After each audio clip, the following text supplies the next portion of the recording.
العليم من الشيطان الرجيم. أعوذ بالله السميع العليم من الشيطان الرجيم. أعوذ بالله السميع العليم من الشيطان الرجيم. بسم الله الرحمن الرحيم.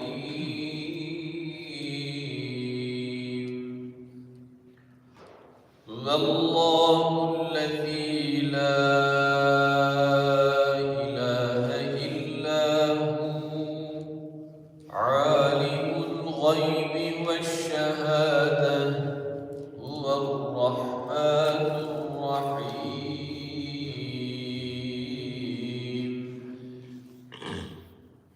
والله الذي لا إله إلا هو الملك القدوس السلام المؤمن المهيمن العزيز الجبار المتكبر سبحان الله عما يشركون. والله الخالق البارئ المصور له الأسماء الحسنى يسبح له ما في السماوات والأرض وهو العزيز الحكيم. صدق الله العظيم. سبحان ربك رب العزة عما يصفون وسلام على المرسلين والحمد لله رب العالمين.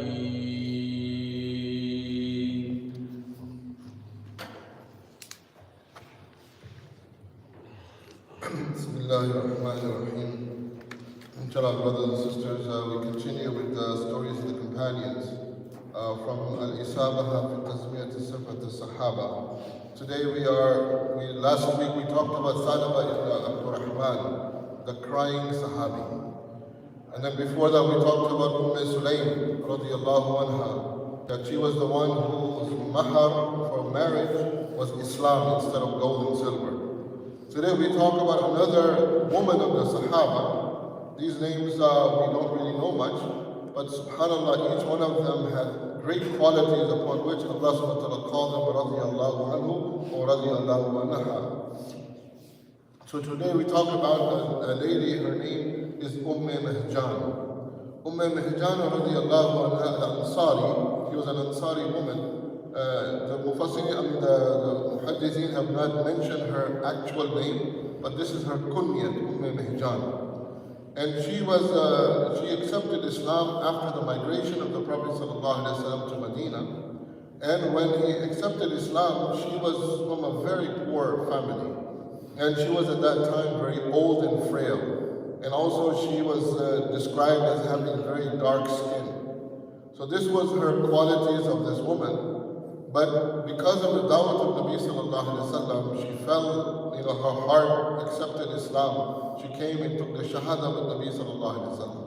And as soon as she became Muslim, she said that I don't have wealth to give for the cause of Allah subhanahu wa ta'ala. I don't have strength to fight in the way of Allah. And I don't have sons to serve the deen of Allah subhanahu wa ta'ala. So what can I do to serve the deen of Allah subhanahu wa ta'ala?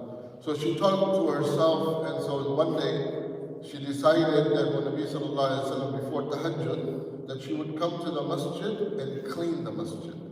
All she did was, every day before tahajjud, she would come and clean the masjid, pick up the trash, outside, inside, and this was her habit.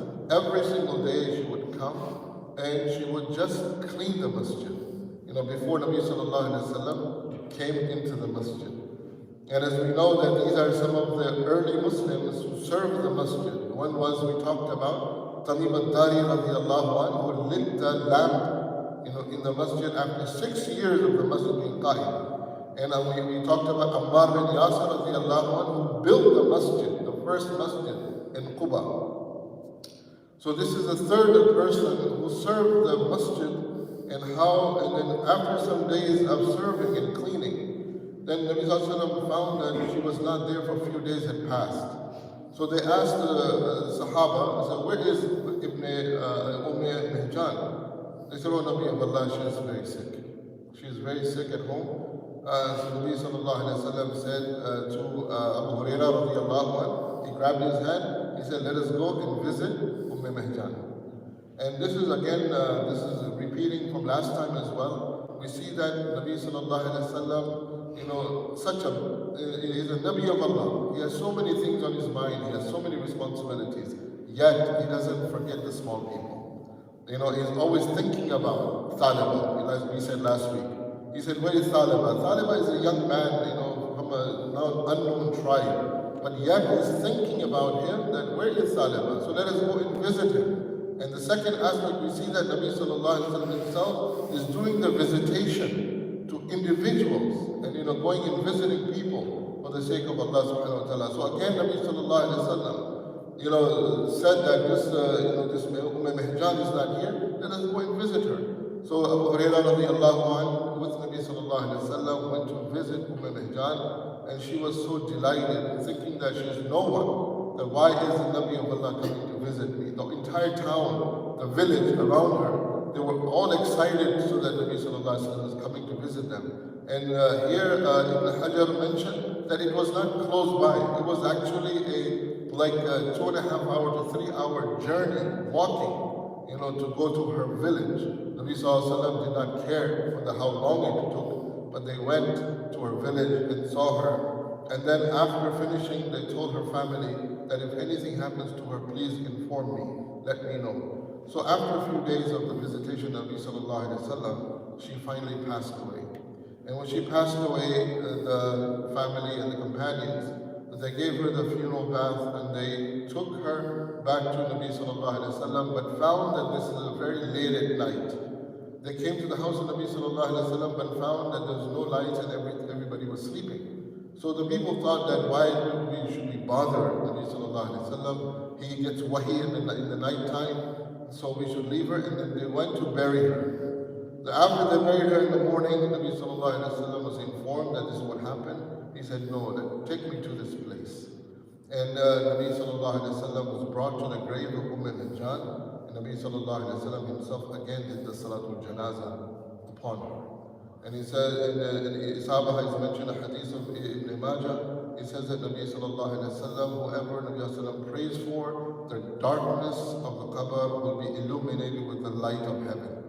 So this is the gift Nabi Sallallahu Alaihi Wasallam gave to this woman, even though she was poor, she was not well known, but because of her khidmat to the masjid for the sake of Allah subhanahu wa ta'ala, Allah subhanahu wa ta'ala honored her, in her last days, in her janazah, with the janazah being performed by Nabi Sallallahu Alaihi Wasallam.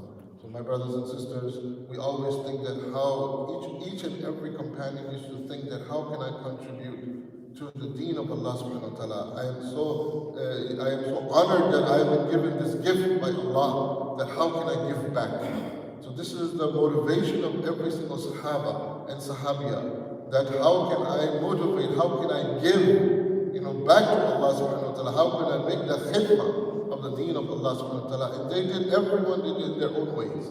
Some with their lives, some with their wealth, some with their skills. Everyone thought that I should contribute something for the deen of Allah subhanahu wa ta'ala, for the Muslim community. And this was one of their missions in life, and this is upon one of the biggest qualities of all of the companions which Allah loved the most. So may Allah give us also tawfiq, my brothers and sisters, inshallah, to contribute something for the sake of Allah subhanahu wa ta'ala, and to, especially like her, if we can't do much, at least let us, clean the house of Allah subhanahu wa ta'ala. Jazakallah khair, subhanallah, bihamdihi. And the last thing I mentioned, the Shaykh was making the tafsir, He said, today you go to Haram, in Medina Munawwara, you have thousands of cleaners working in Medina Munawwara. And all that cleaning that they're doing, the reward is going to Mehjan, who started this job of cleaning the Masjid al-Nabawi of Nabi sallallahu alayhi wa sallam. Jazakallah khair. Wa nabiyyi bihamdihi.